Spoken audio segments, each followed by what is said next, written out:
ఈ కార్యక్రమాన్ని సమర్పిస్తున్న వారు value zone hyper mart.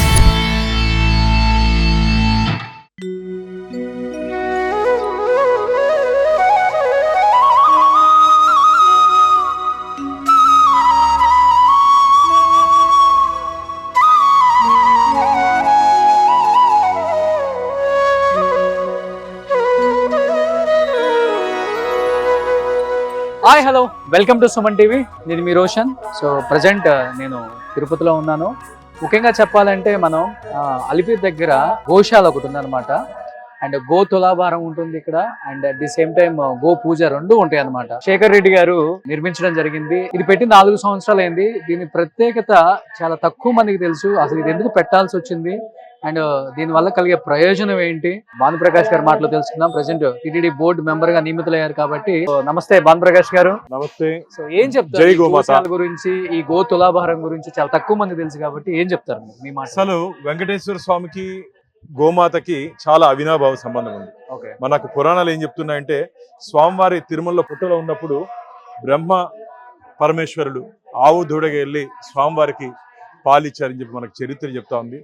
So అలాంటి చరిత్ర నేటి తరానికి తెలియదు. గోమాత అంటే గోమాత, భూమాత, తులసీమాత తల్లితో సమానం. కన్న తల్లిని ఏ విధంగా గౌరవిస్తామో, కన్న తల్లిని ఏ విధంగా ఆరాధిస్తామో ఆ విధంగా గోమాతను కూడా ఆరాధించాలి. ఆ సాంప్రదాయం నేటి యువతకు తెలియాలని చెప్పి నేను ఒకసారి మా మహానందికి వెళ్తున్నటువంటి సమయంలో అక్కడ ఒక గోశాల చూడడం జరిగింది. రోడ్లో యాక్సిడెంట్ అయినటువంటి గోవుల్ని బసారాజు అనే వ్యక్తి ఒక చిన్న గోశాల పెట్టుకొని దాన్ని ట్రీట్మెంట్ ఇచ్చి ఫీడ్ చేసేవాడు. ఎలా అయ్యా ఇంత మంచి ఆలోచన వచ్చింది, ఎట్లా నువ్వు మెయింటైన్ చేస్తున్నావు అంటే, చాలా మిడిల్ క్లాస్ కుటుంబం అబ్బాయిది. అడిగితే వాళ్ళ భార్య చెప్పితానా నా నగలు కూడా అమ్మేసి పెడుతున్నాడని. నేను ఇమీడియట్గా అప్పుడు మా టీటీడీ డైరీ ఫామ్ డైరెక్టర్కి ఫోన్ చేసి, మనం ఏదైనా టీటీడీ నిధులతో వీటికి ఏదైనా సహాయం చేయొచ్చు అంటే, బానన్నా కొద్దిగా ఇబ్బంది, మనకు ఉన్నటువంటి గైడ్ లైన్స్ దానికి సపోర్ట్ చేయదు అన్నారు. అందుకని నేను ఇమీడియట్గా వచ్చిన తర్వాత చాగంటి గారితో మాట్లాడాను.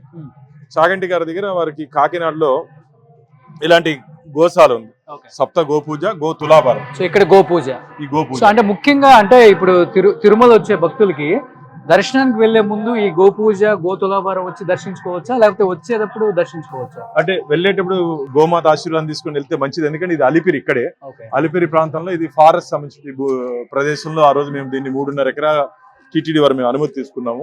అనుమతి తీసుకున్న తర్వాత ఇక్కడ దీన్ని శేఖర్ రెడ్డి, నేను బోర్డు మీటింగ్ లో ఈ ప్రస్తావన తెచ్చినప్పుడు వచ్చినటువంటి గో తులాభారము, గో పూజ వచ్చిన డబ్బుని రాష్ట్రం నుండి గోశాలలో ఏ ఆవు ఆకలితో ఉండకూడదు, ఆకలి వేసినప్పుడు ఫీడ్ లేకుండా ఉండకూడదు, అలాగే దానికి ఆరోగ్యం ఏదైనా ఇబ్బంది పడినప్పుడు సరైన వైద్య సదుపాయాలు అందించాలని చెప్పి ప్రతిపాదన తేవడం జరిగింది. శేఖర్ రెడ్డికి ఈ ప్రతిపాదన చాలా బాగా నచ్చి, అన్న నేను దీన్ని నా సొంత నిధులతో నిర్మిస్తానని చెప్పి వారు చెప్పడం జరిగింది. దాదాపు నాకు తెలిసి ఒక 12 నుంచి 13 కోట్ల రూపాయలతో 12 నుంచి 13 కోట్ల రూపాయలతో ఈ గో మందిరాన్ని వారు నిర్మించడం జరిగింది. ఇవన్నీ దేశీయ ఆవు. సో ఇక్కడ మనకు కనిపిస్తుంది పొంగనూరు ఆవు, ఒంగోలు ఆవు అండ్ దార్ పార్క్. పొంగనూరు అసలు ఇది అంతరించిపోతున్నటువంటి దీంట్లో ఇది ఒకటి ఈ బ్రీడ్లు. కాబట్టి దీని భావితరాలకు అందించాల్సిన బాధ్యత మన మీద ఉంది. గో సంపద మీరు కానీ చూసారంటే, గతంలో పురాణాల్లో శ్రీరామచంద్రమూర్తి కూడా కొన్ని లక్షల గోవులు ఉండేటువంటి వారి దగ్గర. అంటే పురాణాల్లో మనకు గోమాతకి అంత ప్రాచీనం ఉండేది. గోమాత అంటే దార్ పార్కర్. సో ఇన్ని రకాల గోవులు ఉన్నాయి అన్నమాట. దార్ పార్కర్, ఇది హల్లీకర్. సో హల్లీకర్ గోవు తిరుమలకి దర్శనానికి వెళ్లే ప్రతి భక్తులు కూడా ఈ పక్కనే అలిపిరి పక్కనే ఉన్న గోశాలకు వచ్చి ఇక్కడ మనం పూజ చేయించుకొని వెళ్తే మనం అనుకున్నది ఇంకా మంచిగా జరుగుతుంది అనేది పురాణంలో చెప్తుంది. దాన్ని ఫాలో అవుతున్నారు చాలా మంది కూడా. జస్ట్ 300 రూపాయలే గోపూజ చేసుకుంటారు ఇక్కడ అందరూ కూడా. సో ఇది కాంక్రేజ్, ఇది గిర్, అన్ని రకాల గోవులన్నీ ఇక్కడ ఉన్నాయి అనమాట మనకి. And at the same time ఇక్కడ గోపూజ, ఆ పక్కనే గో తులాభారం. చాలా తక్కువ మందికి తెలుసు గో తులాభారం మనం ఎక్కడ చూసుండం. అది కూడా ఒకసారి మీకు చూపిస్తాను.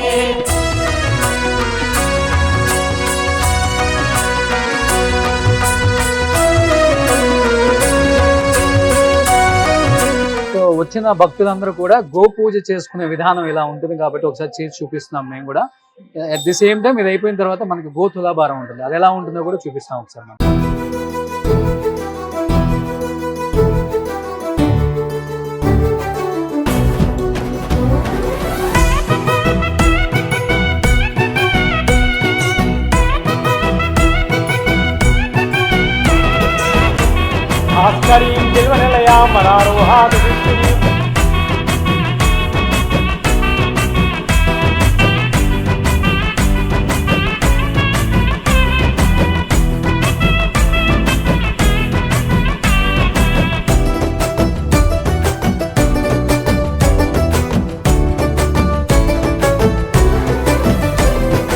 ఓం నమో వెంకటేశాయ. గావో విశ్వస్య మాతరం. 33 కోట్ల దేవతలు గోవుని ఆశ్రయించున్నారు కనుక ఆ గోపూజ చేయడం వల్ల మన ఇంట్లో ఉండే దోషాలు, పితృదోషాలు, మన జాతకాల్లో ఉండే గోవు శరీరంలో నవగ్రహాలు అవి కూడా ఉన్నాయి కనుక, పరమేశ్వరుడు ఉన్నాడు, ముక్కోడి దేవతలు ఉన్నారు, వెనకాల లక్ష్మీదేవి ఉంది కనుక ఆయురారోగ్య ఐశ్వర్య భోగభాగ్యాలు కలగాలి అనుకునే వాళ్ళందరూ కూడా ఖచ్చితంగా గోసేవ చేసి తరించాలి. ఇవన్నీ కూడా యజుర్వేదాంతర్గతంలో గోసూక్తం ఉంది. గోసూక్తము, పురుష సూక్తము, శ్రీ సూక్తము ఆ మూడింటితో కలిపి మనం ఇక్కడ ఈ ఆవరణలో స్వామివారి సన్నిధిలో గోపూజ ఈ మూడింటితోటి గోసూక్తంతో చేస్తాం. ఇక్కడ ఎవరైనా సరే గ్రహ దోషాలు అలాంటివి ఉన్నా కూడా ఆ దోషాల పరిహారం కోసం ఇక్కడ అలిపిరి పాదాల చింత స్వామివారి పాదాలు ఉన్నాయి. ఇక్కడ స్థలం విశేషము ఈ సప్తగో ప్రదక్షిణశాల. 7 జాతుల ఆవులు ఉంటాయి, 27 ఆవులు ఉంటాయి, ఇంకా పైన ఉంటాయి. అన్నీ కూడా దేశీయ ఆవులు. వీటన్నిటికీ కూడా దూడలతో సమానంగా చక్కగా పెట్టారు, కలిసి పెట్టారు ఇక్కడ. అందుకని అందరూ కూడా భక్తులందరూ కూడా ఎక్కడెక్కడున్న వారు కూడా వచ్చి చేసుకుంటున్నారు. ఇక్కడ పూజ చేసుకుని కొండకెళ్ళి స్వామివారికి సేవ చేస్తున్నారు. ఎందుకంటే మొట్టమొదట శ్రీనివాస స్మూర్తి వారు కొండకి వచ్చినప్పుడు ఏడుకొండల వాడు ఆయనకి ఆశ్రయం ఇచ్చింది గోవు దూడే. బ్రహ్మ గోవుగాను శివుడు దూడగాను మారి ఆకలి తీర్చారు అని చెప్పి వరాహ పురాణం చెప్తాం. దీని ప్రకారం ఏంటంటే ఆయనకి గోవింద అనే నామం కూడా చాలా ఇష్టమైంది. ఎందుకంటే ద్వాపర యుగంలో చివరన పర్వతోద్ధరణ జరిగిన తర్వాత ఆయన నమ్మి లోపలికి వెళ్ళింది ఎవరు అంటే గోవు దూడతో సహా గోవు వెళ్ళింది, గోవర్ధనగిరి పర్వతం. అందుకని ఆయన గోవింద పట్టాభిషేకం చేశారు. ఇక్కడ గోవింద నామస్మరణ చేస్తూ చక్కగా స్వామివారికి ప్రీతికరమైన గోసేవ చేసుకోవడం చాలా మన అదృష్టం. తిరుపతి దేవస్థానం వారు ఏర్పాటు చేశారు. భక్తులందరూ తరింతురుగాక. ధన్యవాదాలు. మా జన్మ ధన్యమైంది. సో మంచి పూజ, గోపూజ ఇక్కడ. సో దీని తర్వాత పూజ అయిపోయింది కదా. గో తులాభారానికి ఎలా చేస్తారు ఏంటి అనేది కూడా ఆ పూజా విధానం ఒకసారి చేసి చూపిస్తాం. ఈ పొంగనూరు గోవులు అనమాట. భానుప్రకాష్ అన్న మీరేం చెప్తారు? గో తులాభారం అసలు ఎక్కడ లేదు. First time Tirumala.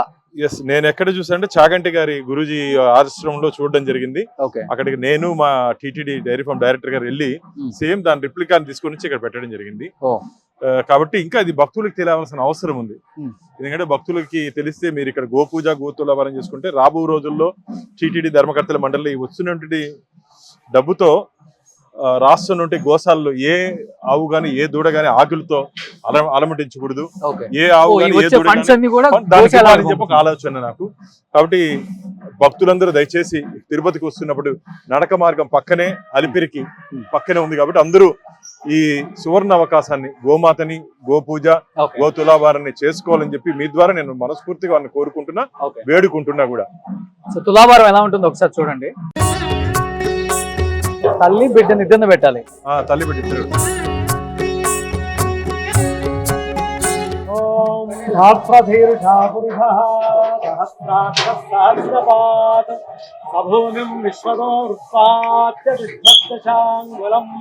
పురుష ఏ వేదకం సర్వం యద్భూతం యచ్చ భవ్యం హుతామృతత్వస్యేషానః యదన్నేనాతిరోహతి ఏతావానస్య మహిమా అథోజ్యాయాగుస్య పురుషః పాదోస్య విశ్వభూతాని త్రిపాదస్యామృతం దివి త్రిపాదోర్ధూదయ్యత్ పురుషః పాదోస్యేహ భవాత్ పునః.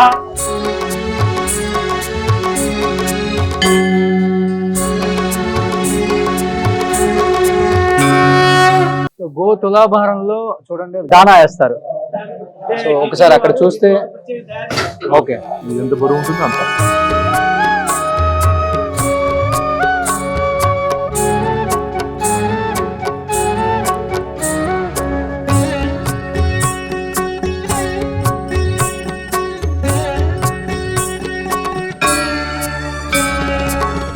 ఏం చెప్తారు తులాభారం గురించి? సర్వదేవతా స్వరూపిణి అయిన గోసేవ చాలా ఉత్తమమైన సేవ. ఇది మనకి శుభకార్యాల్లోనూ పితృకార్యాల్లోనూ కూడా వైతరణి గోదానం అని చేస్తారు. ఎవరైనా పెద్దవాళ్ళు చనిపోతే ఇంట్లో వాళ్ళని ఆ వైతరణి నది దాటించడం కోసం వైతరణి గోదానం అని చేస్తారు. ఈ ప్రతి సంవత్సరం మన ఇంట్లో పెద్దవాళ్ళు చేసే కార్యక్రమాలు, ఆబ్దికాలు, నిత్యం చేయాల్సిన తర్పణాలు ఇవన్నీ కూడా మనం ఇవాళ దేశకాల పరిస్థితుల్లో చేయలేకపోతున్నాం కనుక ఈ గోసేవ చేసి గో పరిమితి ఎంత బరువు అయితే ఉందో అంత గ్రాసాన్ని దానం చేస్తే ఈ దోషాలన్నీ కొంతవరకు మనకు పరిహారం అవుతాయి అని చెప్పి శాస్త్రాలు చెప్పడం వల్ల ఈ గోసేవ ఎంత ఎంత ఏంటంటే మనం ఒక లంసంగా మనం ఇచ్చేస్తాము. ఇది రోజు వాళ్ళు సేవకులు వాటికి ఉదయం నుంచి సాయంత్రం దాకా ఆహారం అందిస్తూ ఉంటారు, ఆహారం నీళ్ళు అందిస్తూ ఉంటారు కనుక ఇది విశేషమైన ఫలితం. మనం ఇవాళ రోజుల్లో పరుగులు పెట్టే ఉద్యోగాలు చేసే సమయంలో మనకి లేదు కనుక నెలకి ఒకసారైనా సరే విశేషమైన తిథులు ఉన్నాయి. ఏకాదశి, పూర్ణిమ, సంక్రమణము, ఈరోజు మాస శివరాత్రి ఇలాంటి పుణ్యదినాల్లోనే వచ్చివి ఈ సేవ చేయడం వల్ల అక్షయమైన ఫలితం వస్తుంది అని చెప్పి పితృదోషాలు పరిహారం అవుతాయి అని చెప్పి మనకి వరాహ పురాణాంతర్గతంగా ఉంది కనుక వెంకటేశ్వర స్వామికి ఇష్టమైన గోవిందనామం ఈ రెండింటినీ ఇక్కడ జపిస్తూ గోసేవ చేయడం ఉత్తమమైన శ్రేష్టమైనది. తిరుపతి దేవస్థానం వారు ఏర్పాటు చేసిన దీన్ని ఈ భాగ్యాన్ని భక్తులందరూ కూడా వినియోగించుకోవాల్సిందిగా కోరుతున్నాం. గోవిందా గోవిందా గోవిందా. సో ఏదైతే మనం అక్కడ మెట్ల మార్గం నుంచి లోపలికి వచ్చినప్పుడు లెఫ్ట్ లో ఎలా యాక్సెస్ ఉందని చెప్పానో ఇక్కడ మీకు కనిపిస్తుంది అలిపిరి, అక్కడ మీకు అది కనిపిస్తుంది చూడండి, ఆ అలిపిరి రోడ్డు మార్గ్ toll gate. So Alipiri toll gate కి ముందు రైట్ లో మీకు కనిపిస్తూనే ఉంటుంది వెంకటేశ్వర సప్త గో ప్రదక్షిణ మందిరం అని చెప్పేసి క్లియర్ గా. ఇంకొకటి ఏంటంటే రీసెంట్ గా అండ్ రాష్ట్రపతి ద్రౌపది ముర్ము గారు కూడా వచ్చినప్పుడు ఇక్కడ గోపూజ అండ్ గో తులాభారం రెండు చేసుకొని ఆమె కూడా దర్శనానికి వెళ్ళారు. సో భారత రాష్ట్రపతి ముర్ము గారు ఇక్కడికి వచ్చారు అంటే సో ఎంత మహిమగల ఒక ప్రదేశం అర్థం అవుతుంది మాకు. సో లాస్ట్ టైం వచ్చినప్పుడు మీరు కూడా ఉన్నారు. అంటే రాష్ట్రపతి గారి పర్యటన వివరాలు నాకు చెప్పినప్పుడు నేను రాష్ట్రపతి గారి ఆఫీస్ కి ఇన్ఫార్మ్ చేస్తాను. ఇట్లా మన మందిరం ఉంది, ఇక్కడ గో పూజ గో తులాభారం చేసుకుంటే మంచిదంటే ఇమీడియట్ గా ప్రోగ్రామ్ షెడ్యూల్ లో ప్రెసిడెంట్ గారి ప్రోగ్రామ్ లో దీన్ని ఇంక్లూడ్ చేసి ఇక్కడికి వచ్చి నేను కూడా వారితో ఉన్నాను. ఇద్దరం కలిసి గో పూజ గో తులాభారం అసలు వారు ఇది చూసిన తర్వాత నేను ఇంతవరకు ఎక్కడా గో తులాభారం చేయలేదు. వెంకటేశ్వర స్వామి టీటీడీ నాకు ఒక మంచి అవకాశం కల్పించిందని చెప్పి వారు చెప్పడం జరిగింది.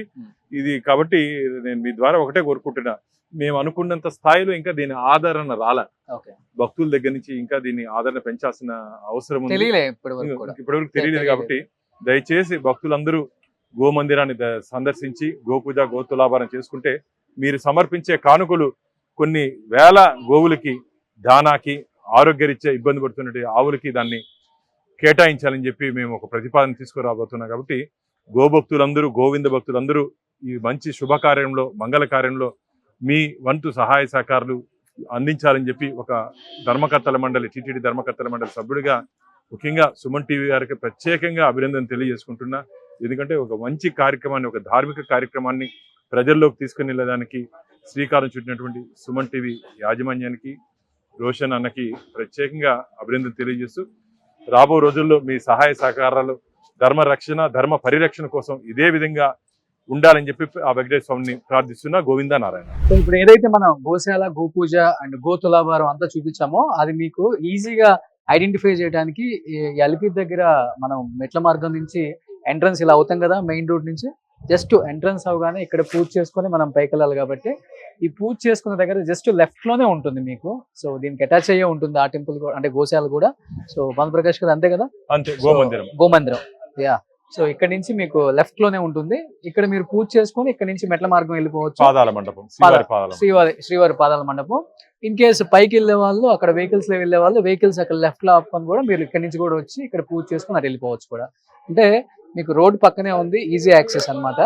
మీకు ఒకసారి శ్రీవారి పాదాల మండపం ఒకసారి చూస్తే అర్థం అవుతుంది ఈజీగా. శ్రీవారి మెట్లు ఎక్కేటప్పుడు ఇక్కడ స్టార్ట్ అయ్యి వెళ్ళిపోతాం. ఈ వెళ్లే ముందు ఈ పాదాల మండపం లెఫ్ట్ లో, అక్కడ లెఫ్ట్ లో కనిపిస్తుంది చూడండి మీకు గోపూజ అని ఉంది కదా, అక్కడే మనం ఇప్పటి వరకు గోపూజ చేసాం. దాని పక్కనే తులాభారం ఉంటుంది అనమాట. ఆ రెండు ఫినిష్ చేసుకొని మీరు ఇలా మెట్ల మార్గం ద్వారా స్వామివారి దర్శనానికి వెళ్ళొచ్చు. శంకు చక్రం చూడండి ఎంత బాగా డిజైన్ చేసిందో. ఈరోజు చాలా విశేషం అసలుకి. సో మన అదృష్టం ఈ రోజు రెండు గోపూజ గో తులాభారం రెండు చేయించారు. First of all thank you so much. గో తులాభారం గోపూజ, ఎస్ థ్యాంక్ యూ గోవింద. మీ ద్వారా నేను భక్తులందరూ ఒకటే కోరుకుంటున్నా, దయచేసి తిరుమలకి వస్తున్న భక్తులందరూ గోతులాభారం గోపూజ చేసుకొని మీరు మీ కుటుంబం చల్లగా ఉండాలని చెప్పి కలియుగ ప్రత్యక్షదేవ వెంకటేశ్వర స్వామి మీకు అండగా నీడగా తోడుగా ఎల్లవేళలా ఉండాలని చెప్పి ఒక గోవింద భక్తుడిగా కోరుకుంటున్నా. ధర్మో రక్షిత రక్షిత గోవిందా నారాయణ. సుమన్ టీవీలో మీ పర్సనల్ అండ్ బిజినెస్ ప్రమోషన్స్ కోసం కింది నెంబర్కి కాంటాక్ట్ చేయండి.